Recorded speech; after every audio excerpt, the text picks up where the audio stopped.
د شپږیزې کرکټ د سیالیو د مراسم چې په کابل کې جوړ شوي وو پکې لوبیدونکو لوبډلو هم برخه اخیستې وه. د افغانستان د کرکټ بورډ اجرایي رئیس شپږیزه وایي د شپږیزو د لوبو موخه د خلکو ترمنځ ملي یووالی دی.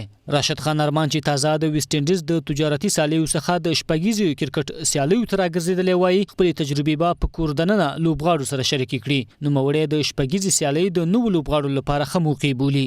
نو کوشش هدف هم همدا چې په هغه لیګونو کې څومره زده کړه کړې ده دلته یې لوبغاړو سره شریکه کړو او دې لوبغاړ ځکه د دې لیګونو همدا زه خو وایم چې دا به نه چې د سپین غر یو ګټي بند امیر یو ګټي مقصد به دا چې د دې څخه ځوانان راشي او خپل ملي لوبډلې ته لاړ شي. د شپږیزې کرکټ پنځم پړاو سیالیو کې به شپږ لوبډلې ګډون کوي چې پکې بهرني لوبغاړي هم شامل دي. نن به د دغه لوبو د پیل لومړۍ ورځ وي چې هر ورځ به دوه لوبډلې سره لوبه کوي چې لومړۍ لوبه به د کابل بازانو بوسټ ساتونکو ترمنځ ترسره شي. تیر کال د دې لوبو اتلولي د کابل بازانو خپله کړې وه.